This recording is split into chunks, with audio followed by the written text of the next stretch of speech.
It's short, brutally intense, and it's over before you can even catch your breath. Like an espresso shot and a slap in the face at the same time.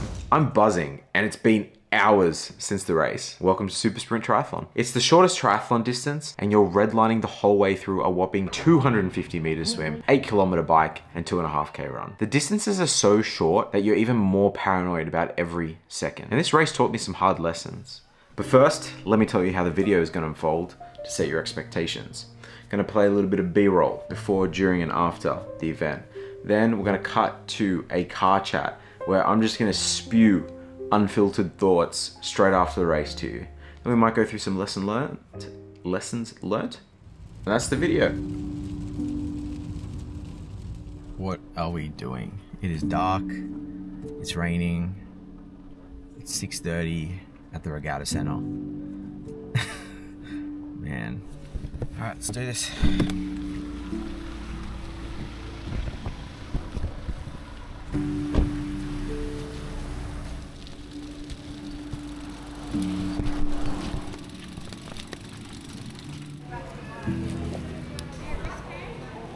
Here for a lovely rain.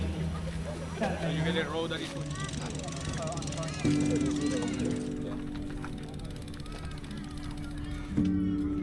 Did you just put powder in your shoes, Doug? Yeah, because I'm not, well...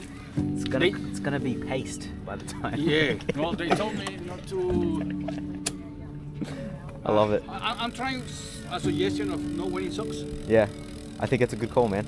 For 5Ks. Very good. Look at this. Are you ready? Put your hood on. Wait, who's that?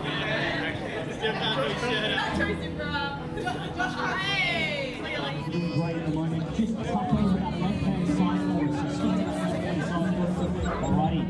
Quick briefing for you guys. Go, go, go, Chris.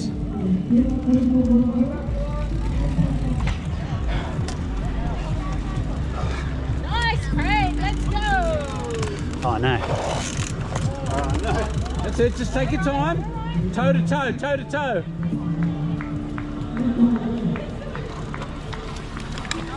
Still working those transition skills, mate.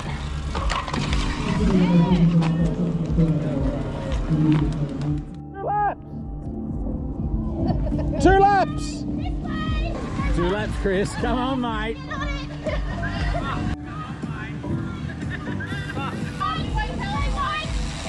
Go, Chris. Oh, we're looking strong here. Who's got this? Alright, looking good. Welcome back to transition. Send it. Yeah. Go, Chris. Yeah. In transition at the moment. So go look at these two, he's making sure he's not getting caught. No sirree, not today.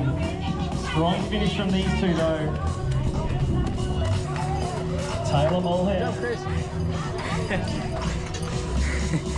cvisvis as well. Carson Clifton from the Mighty Brats. You've done it. Happy? That cost you a bit. Out swimming. Not listening to the freaking race. I'm surprised at how many times I have to remind athletes to check the course. Didn't look at it. Before the race. Yeah, most people don't, mate. Most people don't. I would say 98% of athletes don't check course maps before the race. Every other race I do. I study it. Oh, do you? You're This race I didn't. 2%. Isn't that funny? Because I know I'll stuff it up. It needs to be automatic. Yeah. What was the bike course like? It's fine. It was fun. It was narrow in some bits. Yeah. They let this truck onto the road. Oh no. Over the bridge.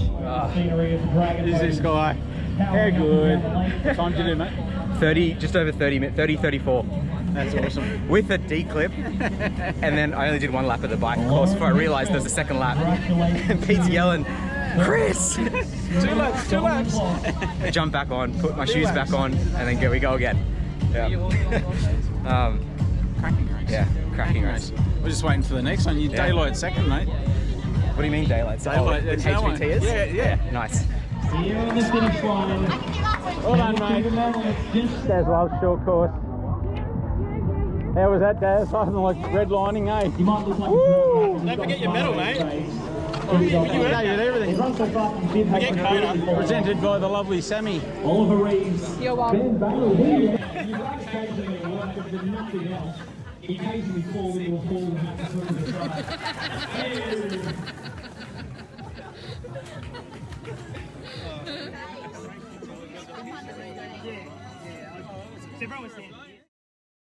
I just did my first super sprint triathlon, and I actually won something. I never win stuff. I won in my age group, and I came 13th overall.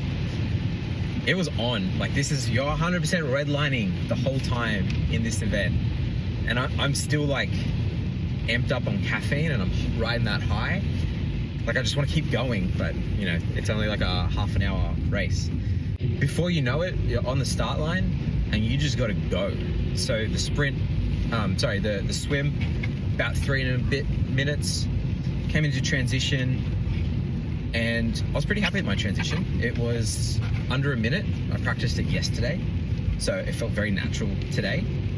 And then we're onto the bike course. It's wet, the roads are kind of feeling kind of slippery, and you're just going for it. You're just trying to redline, but you know, you've only done a 3-minute swim, so the body's not quite exactly warm yet. So just trying to, it's burning, but you're just trying to hold that intensity, because you know before you know it, that you're onto the next discipline. So we go through 4 kilometers of the bike course, and I dismounted my bike after 1 lap. I'm such an idiot. I take off my shoes, and all I hear is Coach Pete saying, "Chris!" And I'm just like, what? And then they're like, "Do another lap." And I'm like, oh shit. So I put my shoes back on and start riding again. And obviously this is costing me like tons of time, but I'm just trying to not think about the blunder I've just made and just start pedaling again and getting up to the intensity that I was just holding on that first lap.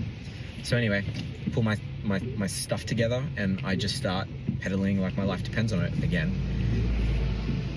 And I do that second lap. You think, oh, why don't you just check your Garmin screen? Like why weren't you looking at your Garmin metrics? Well, it's pissing down rain, so I didn't actually see that I've done 4Ks because it's just water over the screen, and it wasn't clearly visible on how much distance I've done.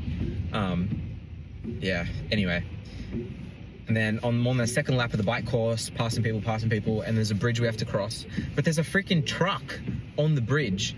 And so there's riders and a truck on the bridge. And so I just stopped because it just looks like a really hairy situation. Like, there wasn't enough room for me to pass a truck and riders on this bridge on the course. And the truck goes so far over to one side of this bridge that he actually knocks a gate over that's on the bridge, and full just like breaks the gate on the bridge. I was like, what is going on? So I basically stopped for that, and then yeah, we're back on up to speed again.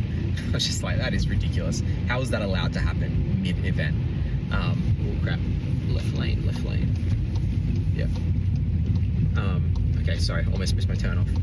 And then yeah, I finished the bike course. I dismounted correctly for the second time, and yeah, happy with my transition. You basically just rack your bike, helmet off, shoes on, race belt, go.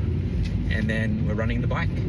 Body's kind of feeling heavy because you're redlining. I was just redlining on the bike, but I'm starting off at 4-minute Ks, and then I just bring it down under the 4-minute mark. The first kilometer hurt more than the second. By the second kilometer, I was getting used to that intensity and getting into a rhythm of things. But then you've got 500 meters to go, so you're just like, I just got to gas it like as hard as you can go to the end.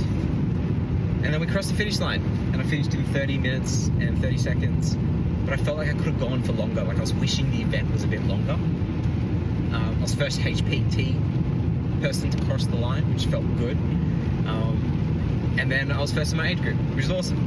But when I got the results, I'm 13th overall, and there was 2 or 3 faster HPT athletes than me, and they beat me by about 30 to 40 seconds. So all I'm thinking is, if I didn't make that blunder and actually listened during the race briefing, because I was out doing a warm-up swim, or checked the bloody course beforehand, I wouldn't have made that stupid error, potentially saved myself about 30 seconds, because I literally stopped shoes were off, and I had to put them back on. Like, it's getting me fired up just talking about it. I may have, beat them. Definitely wouldn't have won, but I may have beat them. So that's like, it's eating me up inside. I'm fired up for like the next one. Yeah. So that's my spiel. All right, I hope you enjoyed my thoughts straight after the race, raw with emotion and the exact perspective I had. Because, you know, once time passes, you speak to some people, your frame of reference changes, then everything can get a little bit cloudy, but it's always nice to be able to go back to that point right after the race and see what you were thinking and who you were as a person at that point in time, because we grow and we change. Anyway, I've had a couple days to let my thoughts marinate, and I've distilled 2 main lessons learned. And they suck because I'm having to relearn these lessons, the worst types of lessons to learn, because you could have just learnt it in the first place. The first being how critical a warm-up is when a race is this hard and fast from the beginning, and how short the event is. I just wasn't prepped. I had intention to do a warm-up. I had my running shoes on and everything, but I was too busy chit-chatting, and I paid that price. The first 15 minutes of the race, it felt like absolute death, and like I was getting warmed up during the event versus already being warm. And the event was only half an hour. So that was a tough one. And the second being, pay attention to the damn race briefing or know the course beforehand. It was a bad call to be swimming during the race briefing, which ultimately led me to make a huge mistake and dismount my bike halfway through the bike course. Oh, mate. Moving on. As a newbie triathlete, I really do see a lot of value in doing these shorter course events, sprint, super sprint, because the time and monetary cost to learn these mistakes is so comparatively low compared to longer course triathlon like a half and a full Ironman. And if you've never done a super sprint, then I want you to experience the pain, the physical pain of that intensity, and also the pain of making those mistakes. Because if you're anything like me, you really have to feel like viscerally the hurt to cause you to not make those mistakes in future, or at least reduce the likelihood. But there's no guarantees. Anyway, that's it for today, guys. If you got any value out of this video at all, please drop me a comment and subscribe. It really helps push this video out into the YouTube space. Catch you guys in the next one.